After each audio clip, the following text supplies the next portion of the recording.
Abaya Hawa, Ishaya Hawasay, ang may likha ng ating buhay. Abaya Hawa. Bawakwar tawab abaya hawa. Bawakwar tawab abay hawa. Kal halal hawad abaya hawa alahayam. Halal hawad abay hawa lahayam. Bahasam masyayak hawa syay. Bahasa masyaya kawasay. Bahasam raw kakadas. Bahasa kakadas. Kwam yasyarala Elda Oper Maharlika Philippines.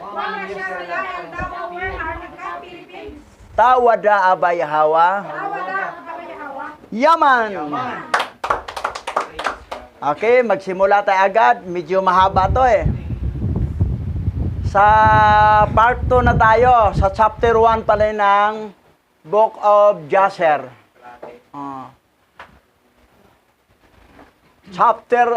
Part 2. Chapter 1. So natalakay natin nakaraang Sabat. Chapter 1 pa rin. To be continue. The Book of Jasher, chapter 1 will be our study. Part 2. Basa. 2 Samuel, chapter 1, verse 18. At sinabi niya, naturuan ang mga anak ni Huda ng busog. Narito, nakasulat sa aklat ni Hasar. Nasa original Bible to. Original Ancient Paleo-Hebrew Bible. Paleo-Hebrew Bible to. Doon sa walang salitang busog.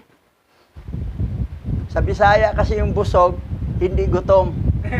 Pero ang busog, ito ko do pana. Tuturuan sila magpana. Para, kumbaga sa ngayong panahon, turuan mag-taekwondo. Hindi na gaano sikat ang karate ngayon, taekwondo na.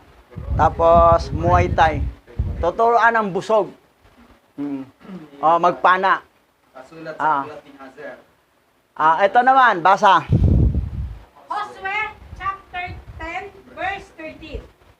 Ang araw ay tumigil at ang buwan ay hindi gumagalaw hanggang sa natalo ng mga Israelita ang kanilang mga kaaway. Hindi ba nakasulat sa aklat ni Jasher?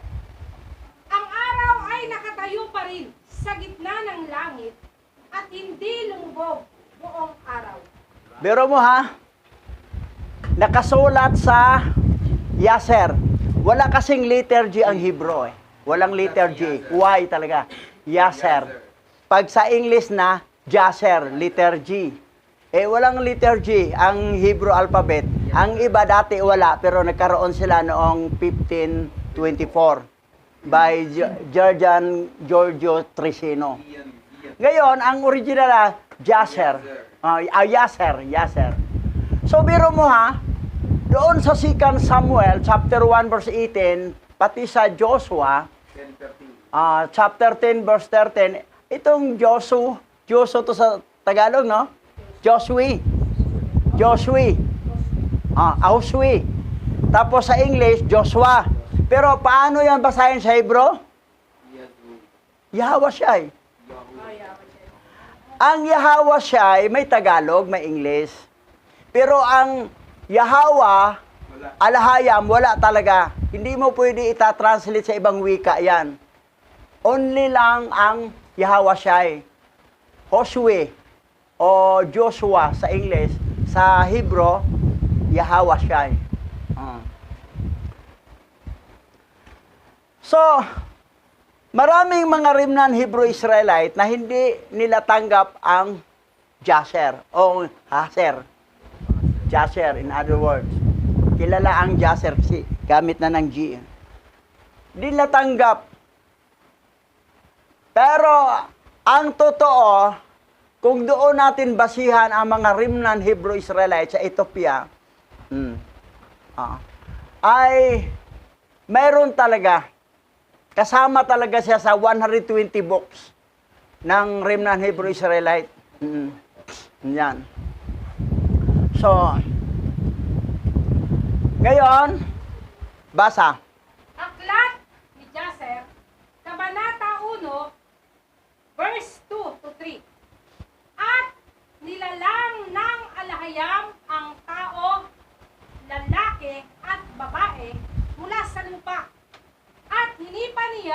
kanyang mga butas ng ilong ng hininga ng buhay. At ang tao ay naging kaluluwang may buhay na pinagkalooban ng pananalita.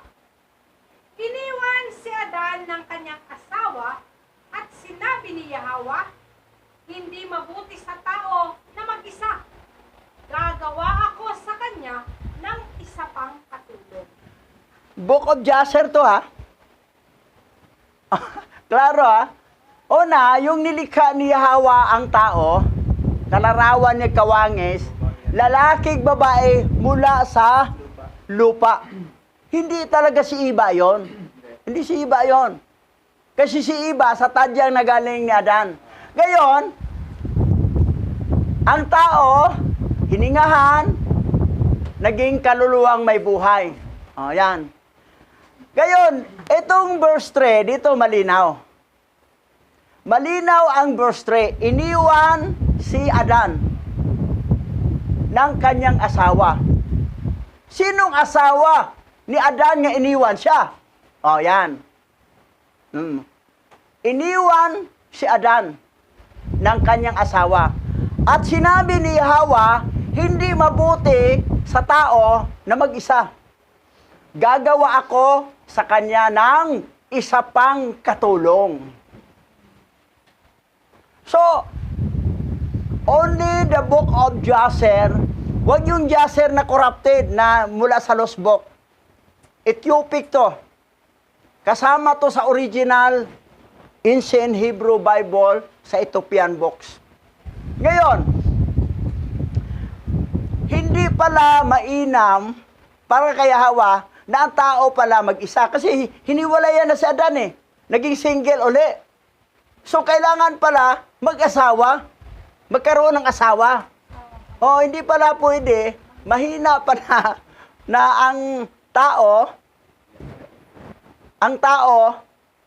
ay mag-isa lang. Ito yung dialogue ha, sinabi rito ha. Itong dialogue ha, iniwan si Adan ng kanyang asawa. Si Adan iniwanan ng asawa. At sinabi ni Yahweh, hindi mabuti sa tao na mag-isa. Kailangan talaga, kung wala kang asawa, nahiwalay ka, kailangan mag-asawa ka uli pala. Gagawa ako sa kanya ng isa pang katulong. Kasi ang asawa, katulong pala yon. In other words, helper. Katulong. O yun. So, hindi nila to sinali kasi dito kasi malaman, malinaw na si Adan, iniwanan siya sa asawa niya. Iniwan si Adan ng kanyang asawa. At sinabi ni Yahweh, hindi mabuti sa tao na mag-isa. Gagawa ako sa kanya ng isa pang katulong. Sino yung isa pang katulong? Si Iba na. Kinuha na niya sa tadyang ni Adan. Very clear. Ngayon, dito tayo sa original Bible. Genesis chapter 1 verse 27. At nilikha ni Alahayam ang tao ayon sa kanyang larawan. Sa larawan ni Alahayam ay nilikha silang lalaki at babae mula sa lupa. Mula sa lupa. Hindi yung si Iba. Mula sa lupa eh. Kasama ni Adan. Si Iba, tadyang nagaling ni Adan. Ngayon,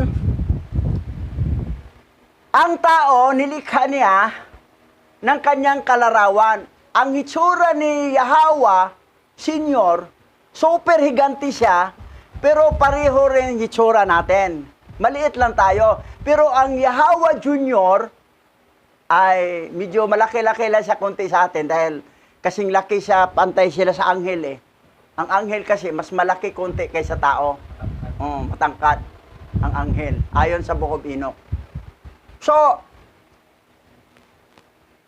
ang Yahweh, dalawa ang personality.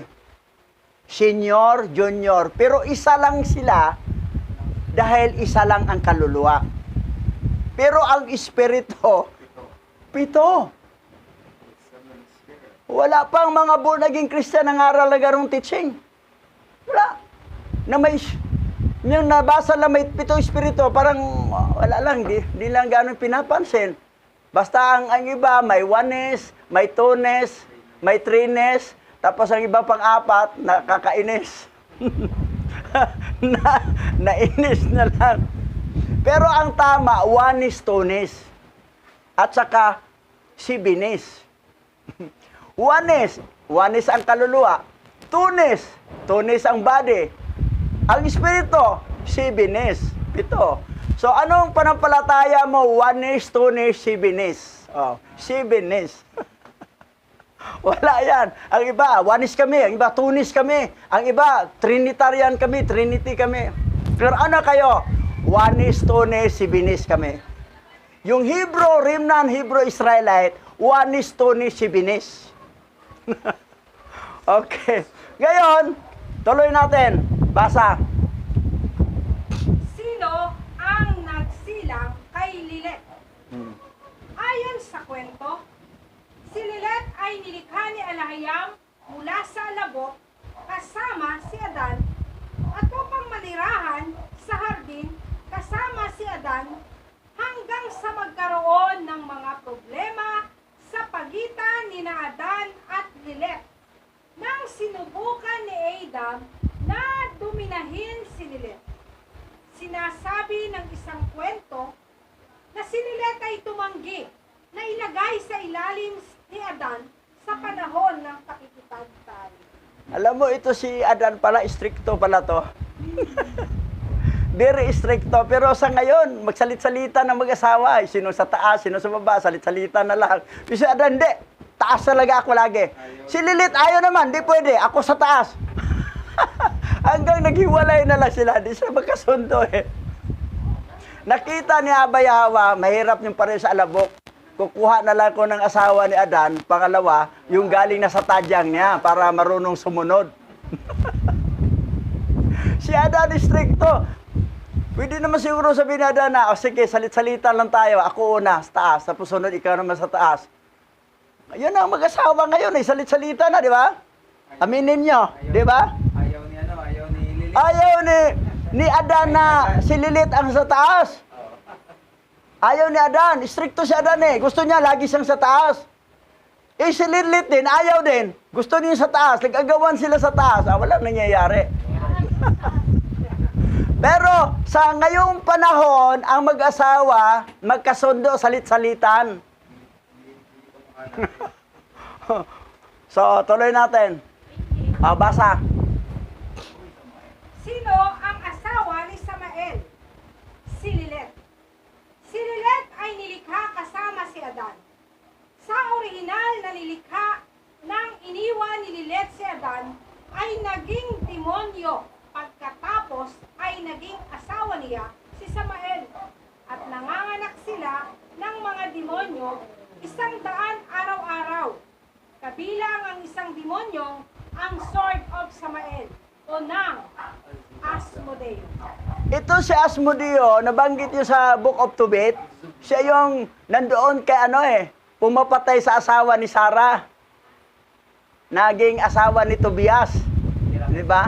Hindi yung Sarah na asawa, pareho lang, Sarah pa rin. Oh. Ito yun si Asmodeo na ito. Anak pala siya ni Lilet at saka ni Samael. Biro pa naman na 100 araw-araw pag manganak si Lilet. Bawat araw 100. Pangalawang araw 100, 200 na. Ngayon, sa bawat tao naman nga magbe-birthday, malalagyan sila ng kaluluwa. Kung sino ang nagbe-birthday, Yan ang bigay kaluluwa. pero natuwa ako sa Caloocan. Birthday ni King, pero walang gilagay yung birthday. Gilagay lang King lang, tapos Spider-Man. Walang word na rinig ko, pinakinggan ko, walang word na rinig kong happy birthday. Tama yon. Pwede naman eh. Halimbawa, karawan mong araw to. Huwag kang magpa-celebrate ng birthday. May prayer naman, pero walang word na kaarawan o birthday. Pagpalain ka ni Abay Hawa, na haba ang buhay mo. At parang natural na prayer lang, pero don't mention regarding the birthday or kaarawan. Kung pakain ka, okay yun. Sa ano, walang nakalagay na happy birthday. Oo. Wala. Kasi pag gagawin yan, matutuwa yung mga anak ni Samael at saka ni Lilet. Magkaroon sila ng kaluluwa. So, yan. Ngayon, biro mo ha, si Samael, wala siyang anak na tao nga fallen angel. Demons lang sa kanya, pati si Lilet. Wala. That's why na, ang tao talaga, na mga anak ng fallen angel, at saka ang mga binhi ni Hawa, nanggaling talaga kay Iba lahat. Walang galing kay Lilet. Kasi ang kay Lilet, hindi tao ang pinanganak, kundi demonyo lahat. At si Samael din, wala ring anak na tao na fallen angel, na anak ng fallen angel, wala. Puro demonyo lahat. Hindi katulad nila ni Bilyar,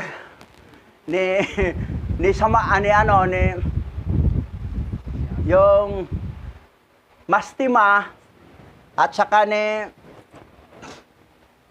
yung isa, yung bumaba, Samyasa, sila talaga ang may anak ng tao. Na mga anak ng fallen angel, na tao talagang pinanganak.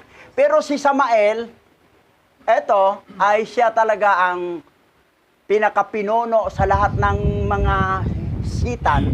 Siya ang pinakahidis. Sa pangalawang araw pala sa creation, binagsak siya. Ito talaga ang may title na, na Lucifer. Siya ang real na Lucifer. Yung iba may Lucifer, secondary na lang. Pero siya ang tinutukoy ng Isaiah 14, 12 to 14 na si Lucifer.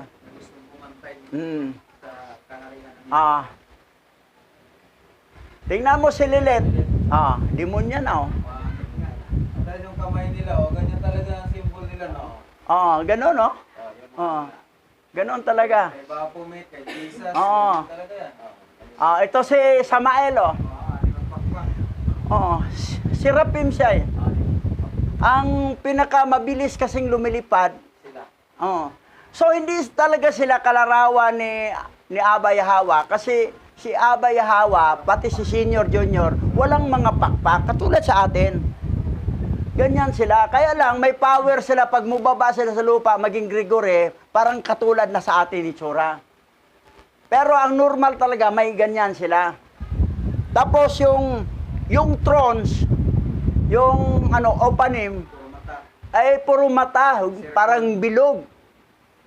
Parang ring lang. May na-shoot sa may natamaan sa kamera ng ng zoom, gumagano. Umiikot. Umiikot. Napanood nyo? Gumugulong. Real yon kasi na-shoot. Gumaganon siya. Pero ang laki nila, Ang laki. So, ganyan. Basa. Ano ang tunay na pangalan ni Lucifer? Si Samael ay isang bumagsak na arkanghel na pinalayas mula sa langit pagkatapos na subukang mabigo, na ipinadala sa impyerno bilang bagong pinuno nito, at kalaunan ay pinalitan ang kanyang pangalan ng Lucifer. Doon sa impyerno, siya ang pinuno. At siya ang pinuno sa lahat ng mga angel na sitan. Siya talaga, si Samael talaga. Ang kasalanan lang niya, ambisyon lang niya na gusto niyang pantayan ang katastaasan. Pantayan niya si Hawa. Binagsak siya. Hindi katulad nila ni Jikon, Asbel, Gadriel, Pinimi, Kasadya, at saka ni Bilyar, at saka mga kasamaan, binagsak dahil ayaw mag-bow down kay Adan at saka kay Lilith. Ang si Simyasa naman, binagsak dahil nag-asawa ng mga tao, ng mga babaeng magaganda. Una na anakan niya si Naama, na naging asawa ni Noah. Siya rin ang tatay ni Japhet. Tapos ito naman si Mastima, na anakan din niya si Rebecca, kambal, si Esau at saka si Jacob, Israel. So yan. Yan si Mastima. Malaya siya ngayon. Ngayon nangyari pa, natuyo na ang Ilog Euphrates, makalaya yung apat. Sila si Jicon, Asbel, Pinimwe, Kasadya. Kasi si Gadriel naman na doon naman sa bottomless pit, nilaglag yun. Sila ang mag-odyok ng mga hari na magira.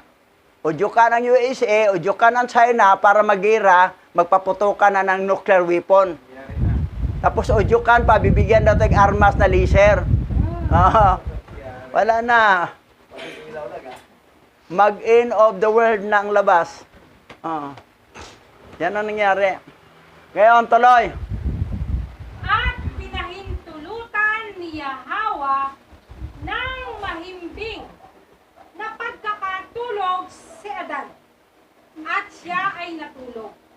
At inalis niya ang isa sa kanyang mga tadyang.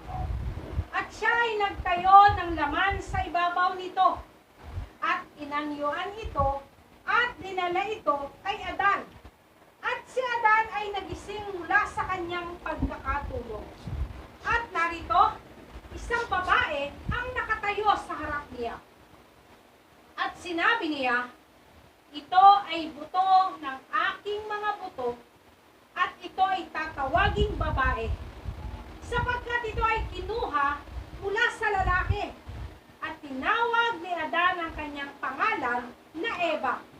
Sapagkat siya ang ina ng lahat ng nabubuhay. Book of Jasher to Pareho din sa 66 book na Genesis mabasa. Na si Eva talaga ang ina ng lahat ng nabubuhay. Walang anak si Lilith at ni Adan. At yung nanganak si Lilith kay Samael, wala ring anak na tao. Mga demonyo ang mga anak nila. So, lahat ng tao, anak man ng fallen angel o anak man ni Adan, basta lahat ay tao, babaeng lalaki, nanggaling lahat kay Eva. Siya ang ina ng lahat ng nabubuhay. Ayon sa Book of Jasher to. Ganon din dito sa original. Basa. Genesis chapter 3 verse 20. Tinawag ni Adan ang kanyang asawang Hawa, Eva, dahil siya ang ina ng sangkatauhan. Ang original na pangalan ni Eva ay sa Hebro, Kawa. Iba na sa salitang English o Tagalog. Iba. Kaya lang sa English, V and is victory ang word ito. Ito, V as in boy. Kawa. So, dahil siya ang ina ng sangkatauhan. Pareho sa Jasher. Kita mo, pareho reconcile. So, tuloy. Basa. At pinagpala sila ng Alahayam at tinawag ang kanilang mga pangalan na Adan at Eva sa araw na nilikha niya sila. At sinabi ni Yahawa Alahayam, magpalaanakin at magpakarami at punuin ang lupa. At doon si Adan at ang kanyang asawa at inilagay niya sila sa halamanan ng Eden upang alagaan ito at ingatan. At iniutos niya sa kanila at sinabi sa kanila, mula sa bawat puno ng halaman ay makakakain kayo. Ngunit sa puno ng pagkakilala ng mabuti at masama ay huwag kayong kakain. Sapagkat sa araw na kayo ay kumain, tiyak na mamamatay kayo.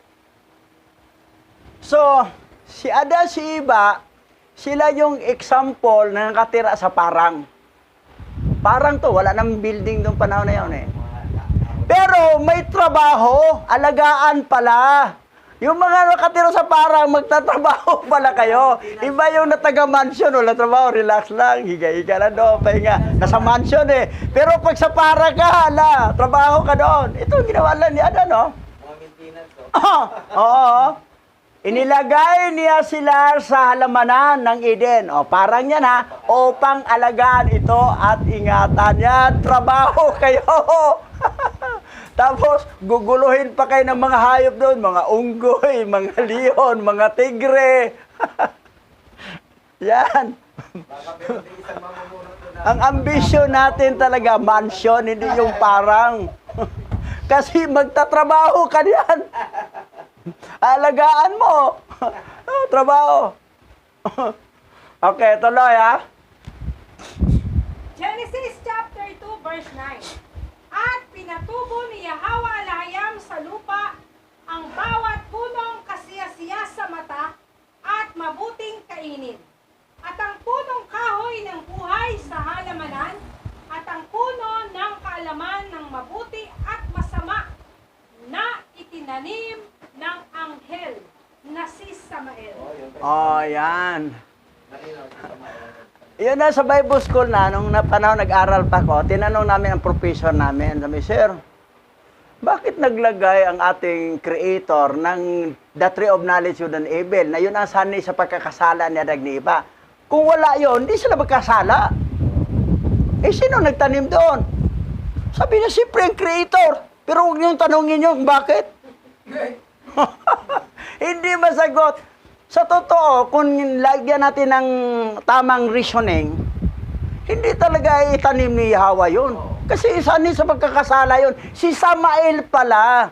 Kasi binagsak siya sa pangalawang araw. Tapos, tinukso pa niya. Siya pa ang third party para magkahiwalay si Adag, si Lilith. Tapos naging asawa niya. Yan. Kasi ito, galit na galit tong Lucifer na ito, si Samael. Na ang tawag din si Satanel o si Satanasil. So yan. Ngayon, tuloy. At nang nabasbasan na sila ng Alahayam, siya ay umalis sa kanila. At si Adan at ang kanyang asawa ay tumira sa halamanan, alinsunod sa utos na iniutos sa kanila ni Yahweh. At ang ahas na nilikha ng Alahayam na kasama nila sa lupa ay lumapit kay Eva upang hikayatin siya na labagin ang utos ng Alahayam na kanyang iniutos sa kanila. At hinikayat ng ahas ang babae na kumain mula sa punong kahoy ng kaalaman. At nakinig ang babae sa tinig ng ahas.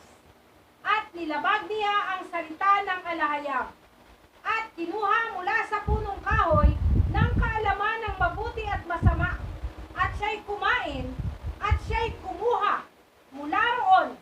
At nang dumating si Adan, ay ibinigay din sa kaniyang asawa at kumain sila. Ito din si Adan. Si Adan na tuloy ang sunod-sunuran. Biro mo, stricto siya kay Lilith. Pero pagdating kay Eva, siya na pala ang sunod-sunuran. Wala siyang question, Kain na rin. Tapos baka umalis din. Oo. Nagtanong lang siya konti na bakit to. Basta. Baka iwanan siya. Pero ayaw na niyang mahiwalay ulit siguro. Isip niya, mahirap mag-isa. Baka hindi na ko gawaan ni Abba Yahweh ng pangatlong asawa. So yan. Ngayon, ang tanong, itong ahas, sino to? Kasi sa Babylonian Bible, dito lang, hindi kasi mababasang sino yung ahas sa loob niya Ito. Dito sa ang aklat ni Adan. Okay, basa. Ang aklat ni Adan, ang pagkikita ni Satanas sa halimaw. Chapter 16.1. Nang dumating ang dyablo sa bahagi ng iyong ama, tinawag ng dyablo ang ahas at sinabi sa kaniya, umangon ka at lumapit ka sa akin at tuturuan kita ng isang kapaki-pakinabang na salita. Pagkatapos, dumating ang ahas. Sinabi ng dyablo sa ahas, naririnig ko na ikaw ay higit na matalino kaysa sa lahat ng hayop at ako ay naparito upang subukin ang iyong karunungan. Sapagkat si Adan ay nagbibigay ng pagkain sa lahat ng mga hayop, gayon din sa iyo. Yan, nagkausap ang ahas at saka si Satanas, ha? Sino to Satanas dito? Si Gadriel to. Si Gadriel. Okay, tuloy. Basa. Kapag ang lahat ng hayop ay dumating upang yumukod sa harap ni Adan araw-araw, at mula umaga hanggang umaga, araw-araw, ikaw din ay pumupunta upang yumukod. Nilikha ka bago siya, at yumuko ka sa harap ng munting ito. At bakit kayo kumakain sa pagkain na mas mababa kaysa kay Adan at sa kanyang asawa, at hindi sa mabuting bunga ng paraiso? Ngunit halika at makinig sa akin, upang mapalis natin si Adan sa pader ng paraiso, tulad ng nasa labas tayo. Baka makapasok ulit tayo sa paraiso. At sinabi sa kaniya ng ahas, paano natin sila may bubukod? Ang diablo ay sumagot at sinabi sa ahas, papasok ako sa loob mo para ako ay magsasalita sa babae sa pamamagitan ng iyong bibig. Ng isang salita na sa pamamagitan ng ating dalawa ay dayain natin sila. So, maraming mga pastor, di nila naintindihan kasi hindi nila nabasa ang Book of Adam. Na yung diablo, si Gadriel yun, doon sa Book of Enoch mabasa natin, na siya ang naglinglang kay Iba, siya yung pumasok sa ahas o panglinglangin si Iba. Yan. Tapos, si Adan pala doon, lahat ng mga hayop palang mga lalaki, si Adan ang nagpapakain. Sa mga hayop na mga babae, si Iba ang nagpapakain. Yung kayong mga tagaparang, magpapakain pala kayo sa hayop doon. Nako, may trabaho kayo doon. Mag-alaga, ayusin ang alaga ng mga parang, mga ano, at saka magpapakain sa hayop. Pero samantala, ang taga-mansion, relax lang. May service car pa na chariot of fire. Sila walang service, maglalakad, pagkatapos magpapakain pa sa mga hayop. Doon sila ngayon maglilingkod kasi Oo. maglilingkod sa lupa eh. Oo. Doon maglilingkod sila. Sa langit nga, pero may trabaho kayo doon, kayo palang magpapakain. Yun eh, sampol yan ang liba, nagpapakain sila. Oh. Kasi pupunta doon ang mga hayop eh. Oo, nandoon mga hayop, sa parang naman sila eh. Kasi may kaluluwa sila. May kalula. At saka, nagsusumbong pa yan kay Abay Hawa pag nilupitan mo dito. Pagdating yun, susumbong na, etong amo ko, hindi ko pinakain, nilupitan ko doon. Yun, yari ka doon. Nalalaman natin sa Book of Enoch na nakaraan. Lalong nadagdagan pa ang knowledge natin. Ang mahilig ang yari tayo sa manok. Sumbong manok kaya biyaw. Binulbol yung liig. Diyan ang papaya. Ayute. Ayan. O, kita mo ha? Ang ahas, nag-usap sila. Tapos sa mga hayop, nag-bow down naman sila kay Adan. Sa iba, yung mga lalaki lahat kay Adan yon, bow down, papakainin. Mga babae naman, bow down kay iba, papakainin. Pero itong ahas, gibrinwas to ni Gadriel na, bakit ganon? Anuhin natin to, para magkasala sila. Nakita naman ni Gadriel, oh, nagtanim si Samael dyan, oh, papakainin yan. Sigurong ahas na doon sa paraiso. Nag-teamwork nga yung mga demonyo. Si Samael ang nagtanim, si Simias, Samael ang nagtanim, si Gadriel ang nagpapalayas, tapos yung napalayas na, si Bilyar naman ang nagbuntis ay iba. Ganon. Tuloy natin. Wala na siguro bisag ahas doon paraiso. Ha? Lahat siguro ng ahas lalagay sa impyerno. Oo, wala nang ahas. Kasi ano yan eh. Parusa naman. Simbolo yan ng kanilang So, papakainin nyo doon, wala namang ahas. Ano lang, mga leon, tigre. Na papakainin nyo. Okay, basa. Ang aklat ni Enoch, Kabanata 69, verse 3 to 12. Ang mga pangalan at tungkulin ng mga nahulog na mga anghel na mga satanas, ang lihim na panunumpa.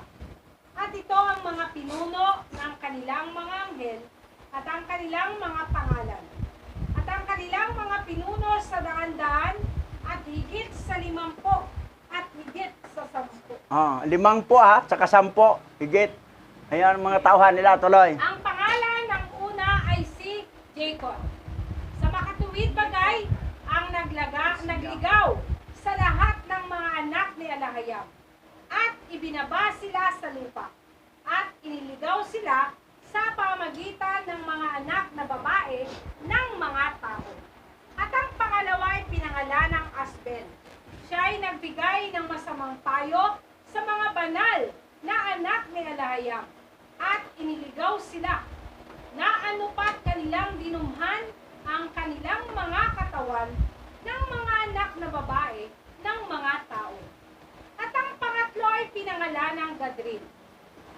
Siya ang nagpakita sa mga anak ng tao ng lahat ng hampas ng kamatayan.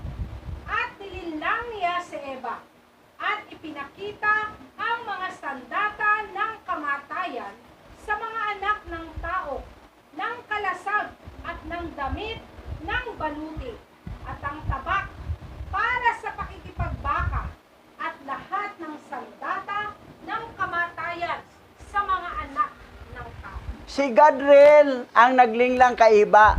Si Gadriel yung Satanas na pumasok sa ahas.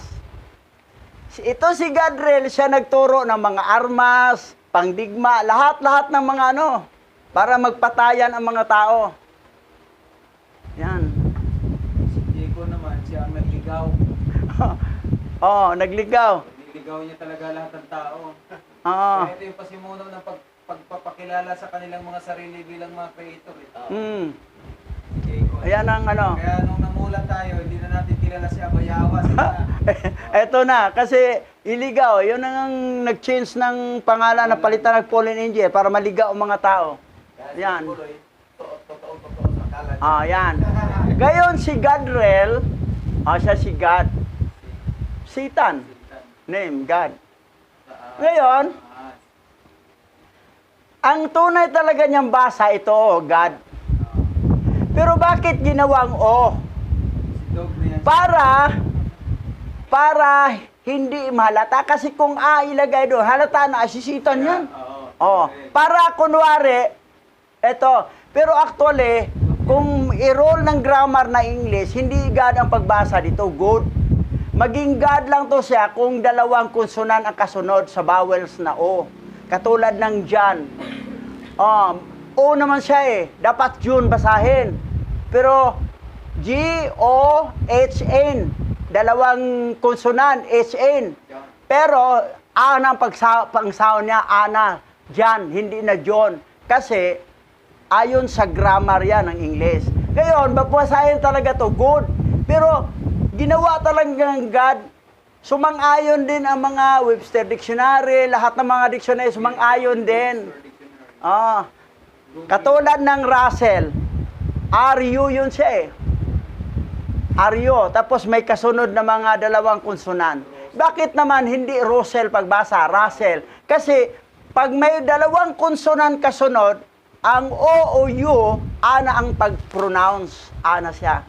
So, eto, ginawang O, panluluko talaga.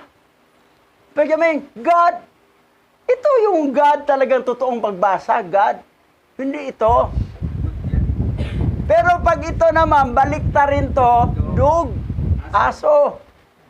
Ito, basahin natin ang talata. Isaiah chapter 65, verse 10 to 11. Ang aking mga lingkod ay maglilingkod sa akin at kanilang aakayin ang mga tupa at baka sa pastulan sa kapatagan ng Saron sa kanluran dahil hinahanap ako ng aking mga tao. At ikaw na nakalimot kay Yahweh, na nakalimot sa banal na bundok at sumamba kay God, ang huwad na makapangyarihan ng swerte at kapalaran. Maraming nagsimba nito kay God, Pero para na hindi halata na si Satanas yan, gilagay lag Pero ang pagbasa, God pa rin. Kita mo yung pangliling lang ni Satanas. Oh my God, my God, my God. Si Satanas yan. Ayon sa Isaiah 65, yung God, kasi yung O, ang pagbasa, ganun pa rin, A pa rin ang pag-pronounce. Tulad dito, basa. Genesis chapter 3 verse 6. At nakita ng babae na ang punong kahoy ay masarap na pagkain at nakalulugod sa mata at mabuti sa karunungan. At kinuha niya ang bunga nito at kumain. At nang dumating si Adan, ay ibinigay niya ito sa kaniya at siya rin ay kumain. Yan. Nasa original Bible to ha. Paleo-Hebrew. Translate na sa Tagalog. Kumain din ha. Ang bait ni Adan kay Iba. Pero doon kay Lilith, panay-away sila. Tuloy. At si Adan at ang kanyang asawa ay lumabag sa utos ng alahayam na kanyang iniutos sa kanila. At alam ito ng alahayam. At ang kanyang galit ay nag-alab laban sa kanila. At kanyang isinumpas sila. At itinaboy sila ni Yahweh alahayam sa araw na iyon mula sa halamanan ng Eden upang bukirin ang lupa kung saan siya kinuha. At sila ay yumaon at tumira sa silangan ng halamanan ng Eden. At lumipas ang mga panahon, si Adan ay may 3 anak sa kabuuan ng kanyang buhay, at si Eva na kanyang asawa ay may 5 anak. Book of Jasher to ha. Book of Jasher to. Sa buong buhay ni Adan, 3 lang talagang anak niya. Si Abel, Kambal, si Aklia, at saka si Seth. Pero si Iba, 5. 5. Sino ba yung 5? Siyempre, si Cain, si Lulua, anak ng fallen angel, kay Bilyar, tapos kay Adan, 3, 5 lahat. Wala lang binanggit dito ang mga pangalan, pero ang summary lang na 5 kay Iba, 3 lang kay Adan, na anak. Tuloy, dito, basa. Genesis chapter 4 verse 1. Nakilala ng anghel si Eva at nabuntis siya. Nang ipanganak ang kanyang panganay na anak na lalaki at ang kanyang kambal na anak na babae, sinabi ni Eva, ako ay nagsilang ng isang anak na lalaki at isang anak na babae sa tulong ni Yahweh. Kaya tinawag niya itong Cain at Lulua. Original Bible to ha. Genesis chapter 4 verse 1. Wala sa Babylonian Bible. Tinatanggal ito. Pero malinaw na ang nakaanak si Iba sa anghel. At ang anak niya si Cain. So, ang detalye dito, doon sa Book of Adam, na nagbigay ng example lang. Kasi si Adan kasi, how to do it? Paano gagawin? Sa ito lang, ganito. Sige ha, panood ka ha. Gayahin mo ako mamaya. Naglagay ng binhi. O yan, kasi nakilala ng angel si Iba at nabuntis. O yan. Basa. Genesis chapter 4 verse 2. Pinakasalan ni Adan si Eva at sinipingan niya si Eva at nagkaanak ng isang lalaki na nagngangalang Abel at isang kambal na nagngangalang Akleya. Si Abel ay naging pastol at si Cain ay naging magsasaka. Dito i-clarify dito talaga ano nangyari. Kasi doon si Iba at saka si Adan, doon sa Garden of Eden, binasbasan sila. Ang basbas, parang kasal na rin yun. Pero dito, nakasal sila uli. Anghel ang nagkasal sa kanila. Doon may experience sa Book of Adam eh. Now, pinakasalan ni Adan si Iba at sinipingan. Pero nasipingan niya ito, Pagkatapos ng napanganak na si Cain at si Luluwa. Kasi hindi natapos yung fasting la pag-ayuno eh. Dahil doon detalyado ang kwento doon sa Book of Adam. Ngayon dito, ang si Abel may kambal at ang pangalan Aklia. Si Abel ay nag-alaga ng nagpastor ng mga tupa, si Cain naman ay magsasaka. O, yan. O, tuloy. Genesis chapter 5 verse 4. At noong mga araw ni Adan, mayroon lamang siyang 3 anak, sina Abel, Aklea, at Seth. At si Eva ay may 5, sina Cain, Luluwa, Abel, Aklea, at ang bunso, si Seth. Halos kapareho sa Book of Jasher. Kaya lang dito, detalyado ang mga pangalan. Sa Book of Jasher, binanggit lang na si Adan may 3 anak, kay Iba, at si Iba may 5 anak. Pero dito, binanggit ang mga pangalan talaga. Na ilan ang anak ni Adan? Si Abel, Aklea, si Seth. Kay Iba, Cain, Luluwa, Abel, Aklea, at ang bunso si Seth. Detalyado, Genesis chapter 5 verse 4, from original Bible, Paleo Hebrew Bible. Inalis, dinoktor, binago ng Vatican Canon Law para maging ignorante ang mga tao. Tuloy. At tinawag niya ang pangalan ng panganay na Cain, na may kambal na babae. At sinabi ni Adan, ako ay binigyan ng isang lalaki mula sa Yahawa, at ang pangalan ay tinawag niyang Abel, at may kasamang kambal na babae. At ang mga batang lalaki ay lumaki.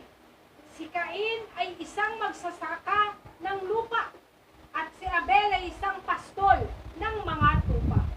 At ito ay sa paglipas ng ilang taon na sila ay nagdala ng isang humigit kumulang na handog sa Yahawa. At si Cain ay nagdala mula sa bunga ng lupa. At si Abel ay nagdala mula sa mga panganay ng kanyang kawan, mula sa taba nito.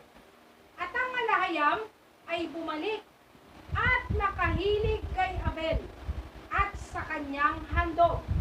At bumaba ang apoy mula sa Yahawa, mula sa langit, at nilipol ito. Kita mo ha, Book of Jasher yan ha, detalyado.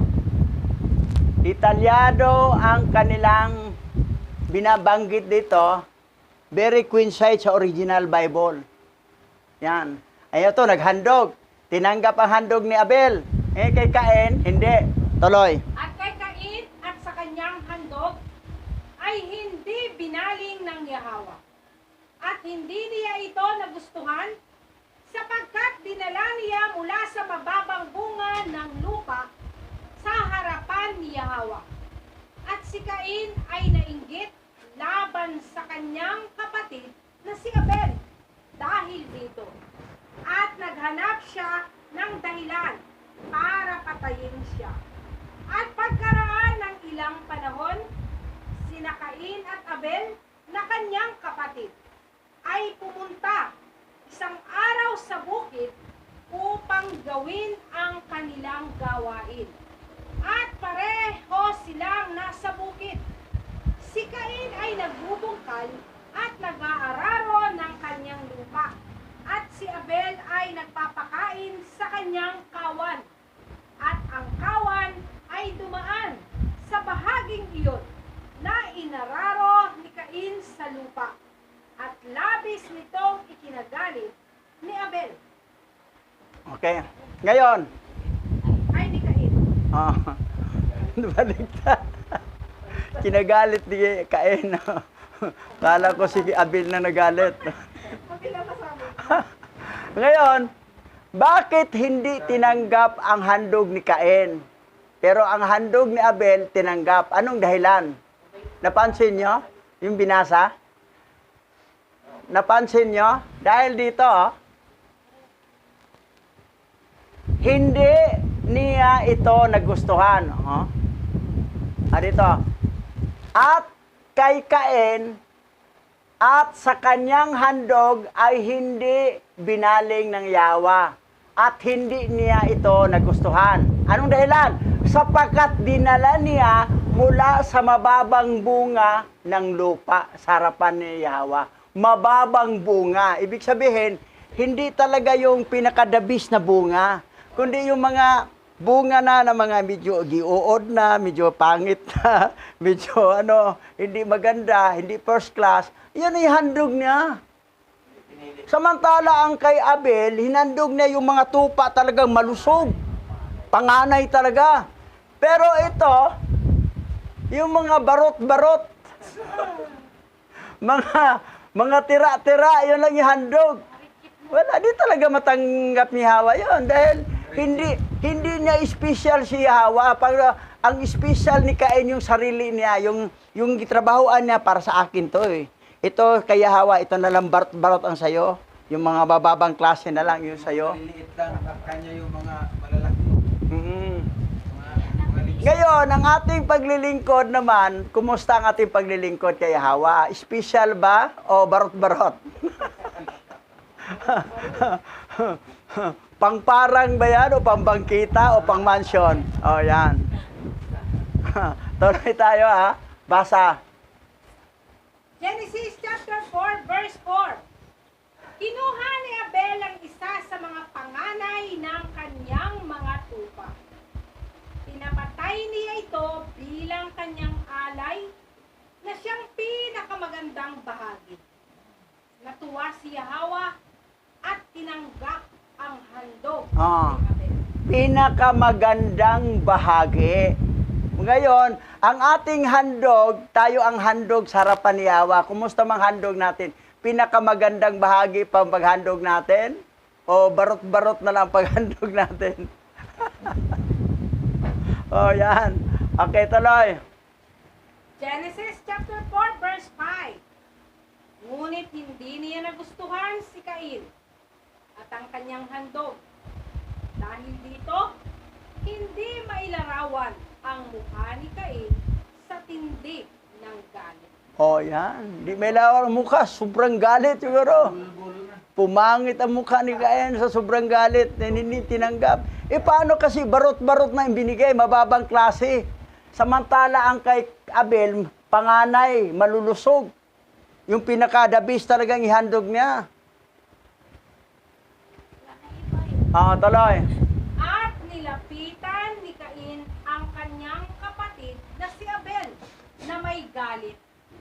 At sinabi niya sa kaniya, ano ang mayroon sa akin at sa iyo na ikaw ay pumarito upang manirahan at dalhin ang iyong kawan upang pakainin sa aking lupain? At sinagot ni Abel ang kaniyang kapatid na si Cain at sinabi sa kaniya, ano ang mayroon sa akin at sa iyo na iyong kakainin ang laman ng aking kawan at bihisan mo ang iyong sarili ng kanilang lana? At ngayon nga, hubarin mo ang balahibo ng aking mga tupa na iyong binihisan sa iyong sarili. At gantihan mo ako para sa kanilang bunga at laman na iyong kinain. At kapag nagawa mo na ito, ako ay aalis sa iyong lupain, gaya ng iyong bunga. Ito si Cain, nagreklamo siyang pumunta si Abel doon, dala mga kawan. Kasi ayaw niyang disturbuhin na magkakain doon sa mga pananim doon ng mga Pero sabi niya, yung akin nga, kinakain mo, yung tupa eh. Tapos yung balat na, ginawa mong damit. Bihisan mo. Dihubarin mo yung damit mo. Aalis ako, parang na. So nagsusumbata na itong dalawang magkapatid na magkaiba ang tatay. Magkapatid lang sa nanay ito eh. Tuloy. At sinabi ni Cain kay Abel na kaniyang kapatid, tunay na kung papatayin kita sa araw na ito, sino ang hihingi sa akin ng iyong dugo? At sinagot ni Abel si Cain. Sinasabi, tunay na ang alahiyam na lumikha sa atin sa lupa siya'y pinaghihiganti niya ang aking kapakanan. At hihingi niya ang aking dugo mula sa iyo kung ako ay patayin mo. Sapagkat ang Yahwa ang hukom at tagapamagitan. At ito ay siya nagaganti sa tao ayon sa kaniyang kasamaan.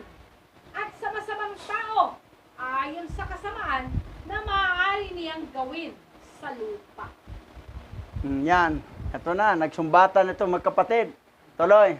At ngayon, kung ako ay papatayin mo rito, tiyak na alam ng alahayam ang iyong mga lihim na pananaw. At hahatulan ka dahil sa kasamaan na iyong ipinahayag na gagawin sa akin sa araw na ito. At nang marinig ni Cain ang mga salita na sinabi ni Abel na kaniyang kapatid, masdan, ang galit ni Cain ay nag-alab laban sa kanyang kapatid na si Abel sa pagpapahayag ng bagay na ito. At si Cain ay nagmadali at kinuha ang isang bato na kung saan ay bigla niyang sinaktan ang kanyang kapatid at kanyang pinatay siya. At si Cain ay nagbuhos ng dugo ng kanyang kapatid na si Abel sa lupa. At ang dugo ni Abel ay umagos sa ibabaw ng lupa. Ayan, napatay na ni Cain si Abel. Nagdidibate pa pala sila bago nangyari. Tuloy. At pagkatapos nito ay nagsisi si Cain na pinatay niya ang kanyang kapatid. At siya ay malungkot na nagdalamhati at siya ay umiyak para sa kanya. At ito ay labis na nabagabag sa kanya. At si Cain na humukay ng isang butas sa parang, na doon niya inilagay ang bangkay ng kaniyang kapatid, at ibinalik niya ang alabok sa ibabaw niyaon. At alam ni Yahwa kung ano ang ginawa ni Cain sa kaniyang kapatid. At ang Yahwa ay nagpakita kay Cain at sinabi sa kanya, nasaan si Abel na iyong kapatid na kasama mo? Ito si Cain, na napatay na niya si Abel, marunong din magsisi. Kumbaga sa Bisaya, para nagmahay, naginulso lang. Bakit napatay ko? Parang may konsensya eh. Nakukonsensya siya sa ginawa. Pero wala na, napatay na niya eh. Tapos naghukay siya, gilagay yung bangkay, tinakpan niya uli ng si Hawa dumating. Nasaan ang kapatid mo? Tuloy, yung kwento. At si Cain ay nagpakunwari. At nagsabi, hindi ko alam. Ako ba ang tagapag-ingat ng aking kapatid? At sinabi ni Yahwa sa kaniya, ano ang iyong ginawa?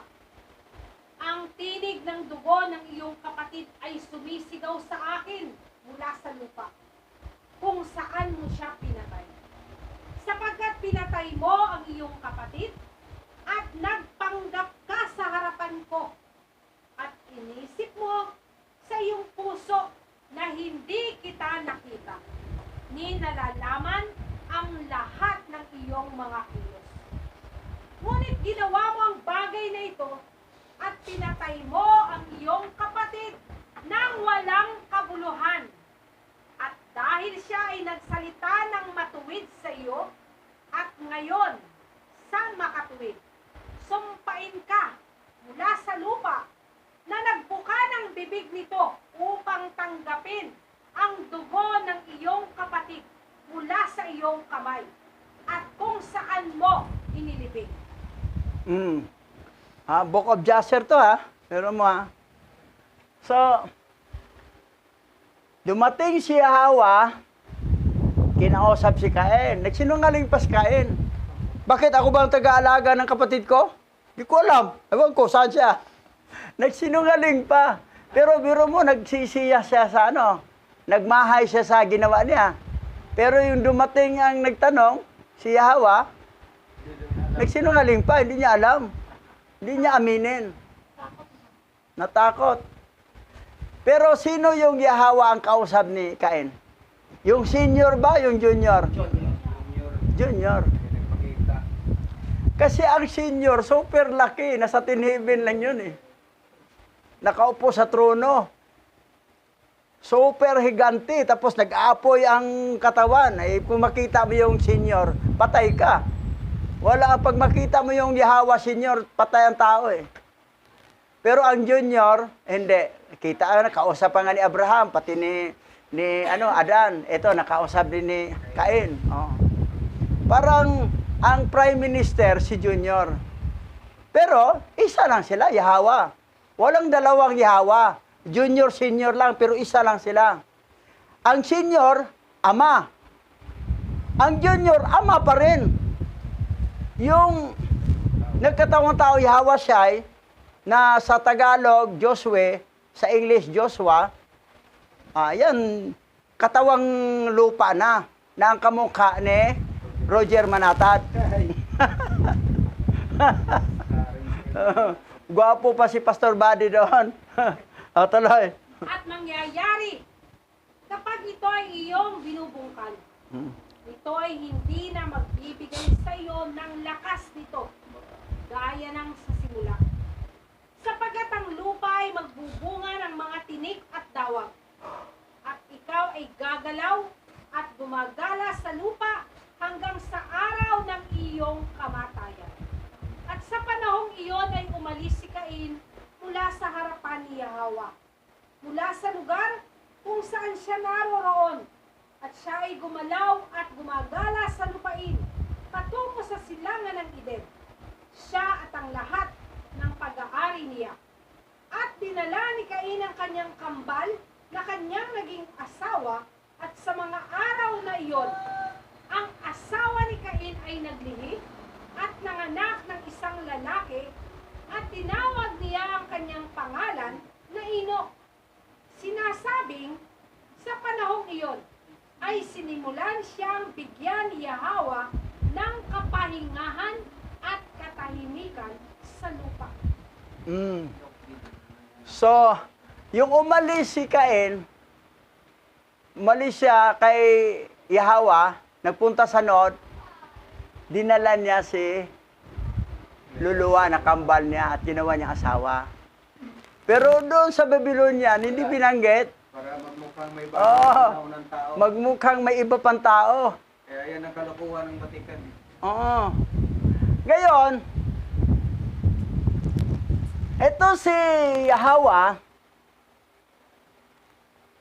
sabi rito, sa panahong iyon ay umalis si Cain mula sa harapan ni Yahweh, mula sa lugar kung saan siya naroon, at siya ay gumalaw at gumala sa lupain tungo sa silangan ng Eden.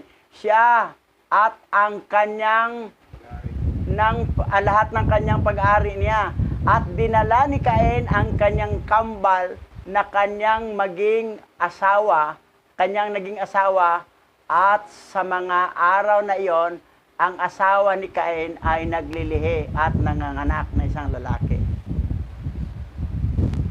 Hindi pinasok ang Jaser kasi mabibisto na doon sa 66 book, nagbawas sila, nagtanggal sila doon.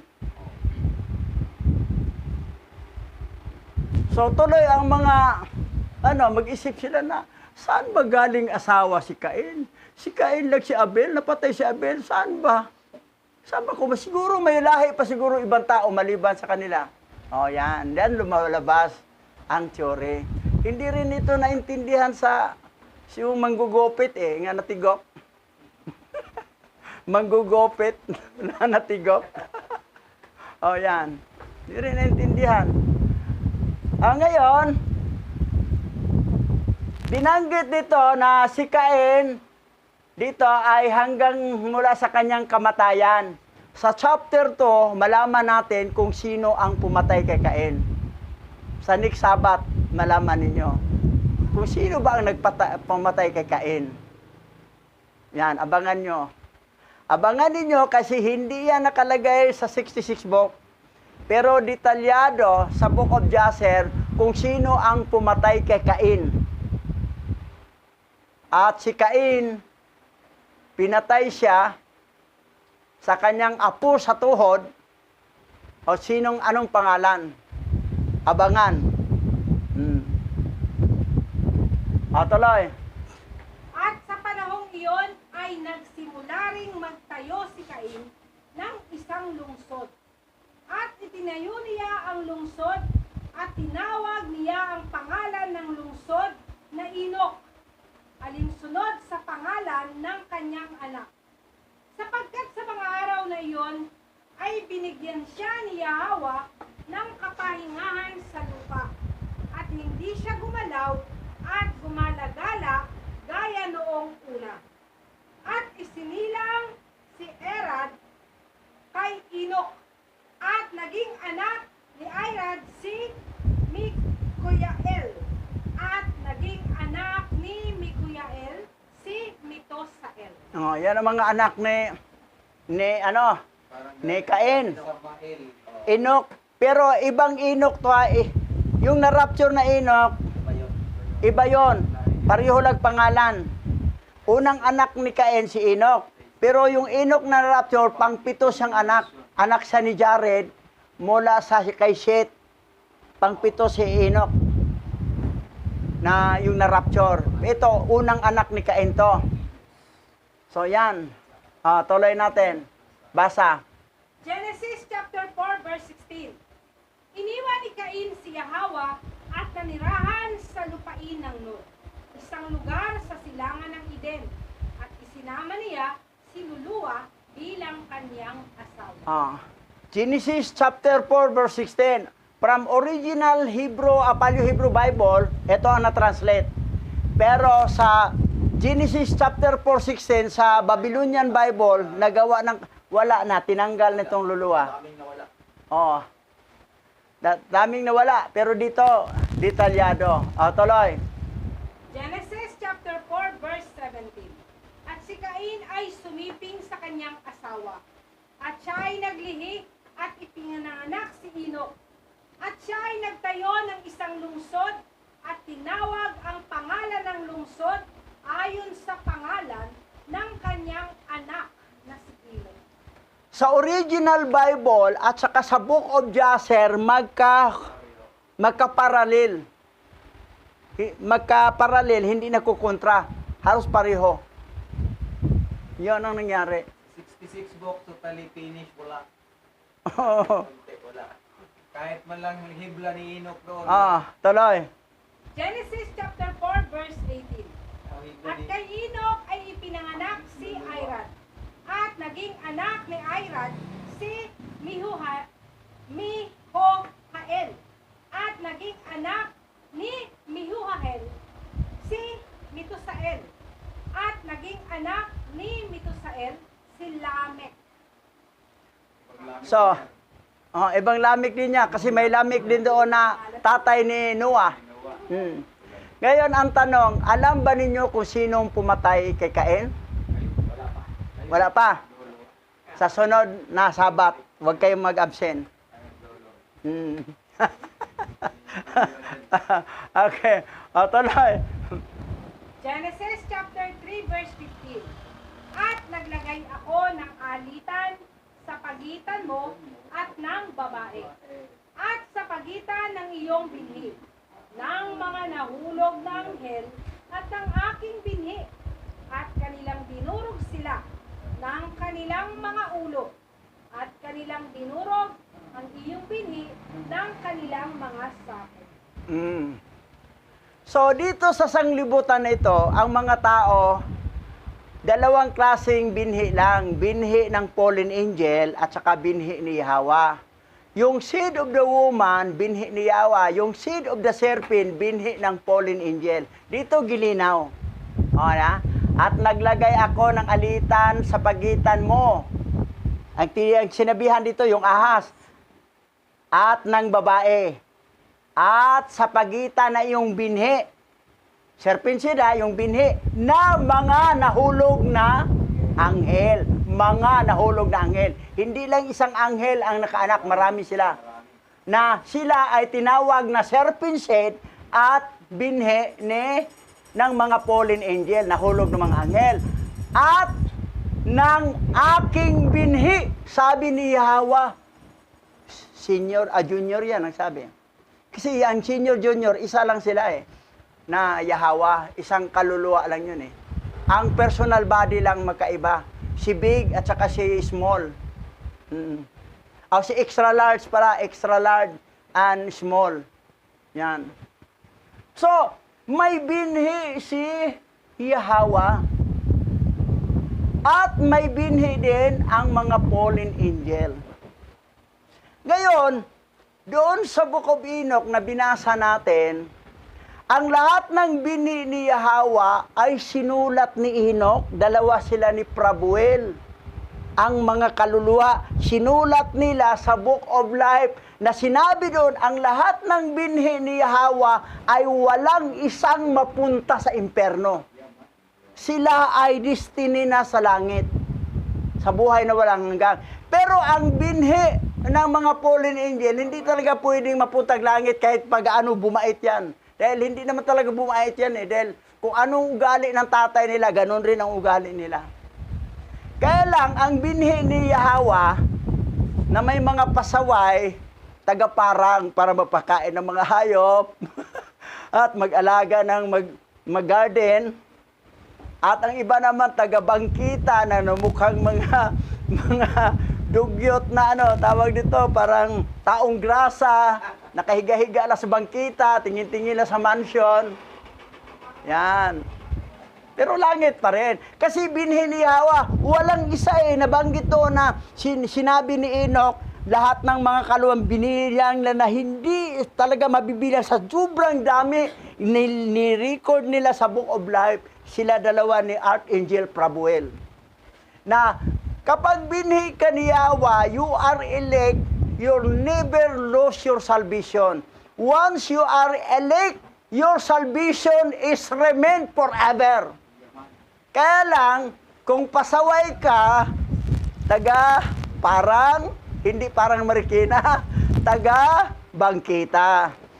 Yan. Pero yun po, Pastor, yun po, Bishop, ang pinakamagandang paraan ni Alahayam. Kasi, kung lahat makalagay sa mansion, walang mag-alaga sa parang. Kaya napakatalino perfect talaga si Alahayam ang plano. Si Alahayam pa. Pero, nakakapagod naman, nakakawa naman doon na asahin ni Tagaan. Masaya yan, Bishop. May mga tao na masaya talaga. Ginugulo ka ng hahayop minsan eh. Masaya pa rin. Masaya nga. Sige, tingnan natin pagdating ng panahon. Masaya talaga yan. Sige. Pero, anong gusto mo? Kung sa bangkita ka, o parang gusto mo, ayaw mo sa bangkita? Gusto ko rin bangkita pa. Saan ang distinction? Kasi kung bangkita lang talaga yung parang-parang. Di ba pwede? Ang pinakakulilat kasi sa langit, yung sa bangkita. Pwede dalawa? Di sa akin. Di ba pwede dakilang abayawa na mamasyal ako sa bangkita?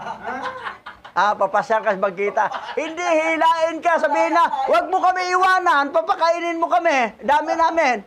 Wala kang oras magpunta sa bangkita. Hindi ang pananghalian na andito na rin. Umiyak ang maayos. Tanggap talaga niyang bangkita. Galit yung Ikaw sis, anong gusto mo? Mansion talaga? Ako masaya. Aba, okay na siya ang bangkita? Kahit saan? Palay swimming. Ako, ayaw ko. Mansion talagang gusto ko. Tsaka may service vehicle pa, Chariot of Fire. Depende naman sa performance sa paglilingkod natin eh. Performance yun. Basta, sa reward kasi nasa ating trabaho yon. Ang kaligtasan, sure na yon. Pag binhi ka ni Yahweh, wala nang duda sa kaligtasan. Save ka talaga. Nabanggit yan sa Book of Enoch, silang Enoch, nagsulat sila. Sure talaga yan. Pero ang ating paglilingkod doon, ang paglilingkod mo pang parang, ang paglilingkod mo pang bangkita, ang paglilingkod mo pang mansion, ayan. Sa ating paglilingkod yan. Ganon. Paano kung hindi ka bigyan ng Yahweh ng kasiyahan sa parang? Hindi wala kang saya. Kaya nga. Kahit sa Ayan mo lang, gusto niya eh. kontento ka pag Gusto niya. kontento ka dahil yun po ang Si Kasi, Hawa ang magbigay ng ang puso. tunay na kasiyahan doon niya ibibigay sa nasa mansyon. Mansion talaga, mansion. Doon ka talaga, kasi wala kang trabaho doon, nasa mansion ka lang. Tapos, pag lumabas ka, may service vehicle ka pa. Para maramdaman mo na mahirap pa lang walang reward. Hindi Kasi kung maramdaman. parehas lang masaya, Oo. anong silbi? Oo. O, di ba? Wala. Hindi parehas ang saya. Ibibigay. Ang pinakamalungkot talaga, yung taga-bangkita. May lungkot yan na ibibigay. Oo, Para oo. makita mo, hindi pala masaya dito. Boring pala. Boring. Si Abayahawa lang talaga na. Ito lang nga si si Iba. Nasa Garden of Eden na sila sa parang yon. Pero bakit natukso pa siya ng ahas? Nasa loob si Gadriel sa loob. Na gusto magnanais pa siya magkaroon ng knowledge. Nasa ano sila? Kasi hindi sila kontento doon. Unsatisfied sila doon talaga. Kasi walang mansion na gusto magkaroon ka ng knowledge, kumain. Pag dating naman ni Adan, kumain din. Samantala doon kay Lilith, kinukontra, ayaw pumayag na si Lilith sa taas sa kanya magsiping. Sabi niya, hindi pwedeng nasa taas ka, ako sa taas. Magtalik tayo, sa taas ako, sa baba ka. Pero kay Iba, pumayag agad. Sa pagkain lang ng pagkain, wala. Baka din ako gawa ng panibagong kasama Ang pag-aasawa naman talaga, hindi naman makaipik yan sa parang o bagkita, mansion. Basta, kasal. Huwag mo talagang sipingan ang babae hanggat hindi kayo kasal. Kailangan may basbas. May nagbasbas talaga. Yun talaga ang role. Hindi pwede. Oo. May basbas talaga. Ngayon, ang ating sakripisyo na yung katapatan, faithfulness lahat, ay yun, sa atin yon sa reward. Trabaho natin yon. Naisip ko nga, si tatay, mukhang parang yon. Kasi tinusinti niya si nanay. Sama-sama din si tatay doon sa mga Babylonian din. Kinukonsinti niya Dapat stick sa... Hindi! Ikaw lang doon. Doon ako Dapat ganon. Problema, siya double kara pa rin. So, nasa langit siya. Kaya lang, mukhang parang. Pero hindi siya malagay sa bangkita kasi namatay siya, nagpitbol ng lingkod talaga. So, magkasama sila ni Pastor Buddy doon. Magpapakain ng hayop. Ang edad niya kasi, pag iwanganan ako ni Marcia, wala na pumatong sa akin dahil mag-uksinta na siya Oo. Naging sunod-sunuran, parang na kung parang. Sunuran kasi siya Parang si Adan, sunuran na kay Iba. Parang na kung parang. Samantala, istrikto siya kay Lilith. Ganon. Hindi patawad din. So, ganyan ang ito, lang to siya, pananaw to sa isang tao na sino talaga ang may reward, sinong wala. Ganon. Pero, halimbawa, hindi naman bilang Hebrew Israelite, hindi naman kasalanan magdagdag asawa. Pero itiyak mo, bago mo galawin babae, kailangan na basbasan kayo. Kahit pa isang libo, katulad kay King Solomon. Ang kasalanan kasi ni King Solomon doon, yung nagkaroon siya ng maraming asawa, nga nagpatayo siya simbahan kay Baal. Doon siya nagkakasala. Kung sabihin na hindi pwede. Ako ang husband ninyo, the same time, ako ang hari, kailangan simbahan lang ni Hawa, templo lang ni Hawa, hindi pwede yung templo ng mga Diyos-Diyosa, ng mga templo ni Baal. Dapat gano'n, nagtayo rin siya, Nagtayo din, tapos, umatin din doon. Kasi nandoon asawa, sinamahan niya. Parang double kara nga. Parang sinik din. Tsaka si nanay. Pupunta doon. Ganyan si King Solomon. Doon ang error ni King Solomon. Ang kanyang pag-asawang marami, walang problema. Ang problema doon, pupunta rin sa simbahan na pinatayo niya kay Baal. Simba rin siya, kasama ng asawa niya doong mga hindi manampalataya. Tapos, simba naman siya doon sa templo ng totoo, na kay Hawa. Tapos, si asawa, simba naman siya doon kay Baal naman, na isang Baal din. Na kaya wala mang babaan, wala mang mahuli, wala na una. Kita-kita natin. Yun. Si King Solomon matalino, mayaman, kaya lang bumagsak siya sa double kara. Parang din yun, kaya makikita namin yun. Double kara. Nakikita. Ang pag-asawa ni King Solomon, 700 ang wife yun niya na prinsesa. Tapos 300 yung mga katulong. Di ginawa nilang concubine. Hindi concubine yun. Pinakasalan ni King Solomon yun. May bas-bas yun. Ginawa ng ibang concubine daw. Mali. Yung mga Babylonian. Para gustong ikatwira ng mga Kristiyano na, pwede pala magkabit. Anong kabit? Hindi pwede kabit. Lahat binasbasan yon. Yung 300 na mga katulong, asawa ni King Solomon. Kasal yon. Ang 700 ay puro prinsesa. Ginamit ang talino ni King Solomon kasi panahon niya walang gira. Paano magkagira na lahat ng mga hari sa iba-ibang bansa, biyanan niya eh. Sabihin naman ng hari, di ko pwedeng girahin yung Israel. Manugang ko yung hari doon eh. May mga apo ako doon sa hari na yun eh. Hindi pwede. So panahon niya, walang gira. Matalino talaga si Solomon. Hindi panahon ni tatay na si David, puro gira. Ang ginawa ni Solomon, gawin kong asawa lahat. Lahat ng mga hari sa buong mundo, asawa, biyanan ko sila. Walang gigira sa akin. Pero ang iro ni King Solomon, yung mga asawa niya na, patayuan mo kami ng simbahan namin kay Baal, kay Astarte, kay Sios, kay Aphrodite, nagpatayo din. At saka sumama din sa Solomon, magsimba din kasama doon. Wala talaga, double kara. Doon nagkakamali si King Solomon na hindi siya katulad sa kanyang tatay. Oh. Doon lumabas na mas mahal niya ang asawa niya kaysa Sa Alhayam, kay Hawa. Tuloy natin kasi tumingin na sa oras, Pastora. Genesis chapter 4, verse 26. Si Seth ang ama ni Enos. Pagkatapos ay nagsimulang purihin ng mga tao ang pangalan ni Yahweh sa kanilang pagsamba. Si Seth Si Seth ay anak ni Adan. Anak ni Adan si Seth, nagkaanak ng Enos.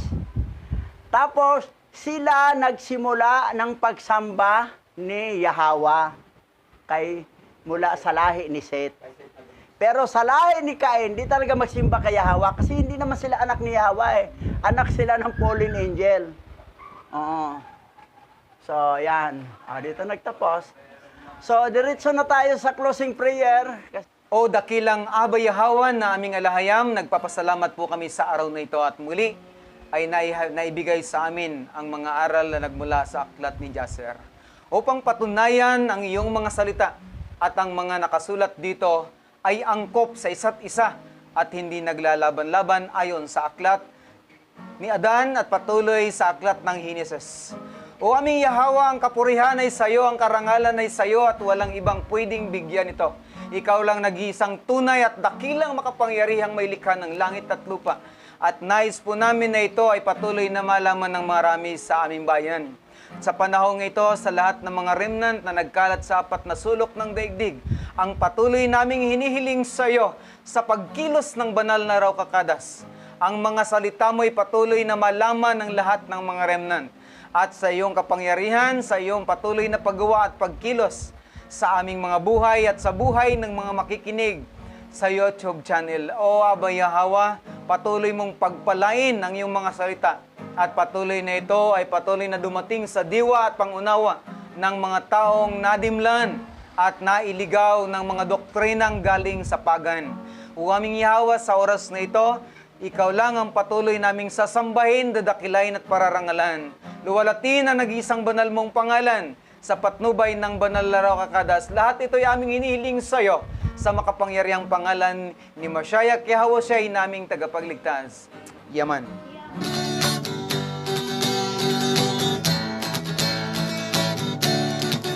Apa Yahweh, siya Yahweh asay ang may likha ng ating buhay.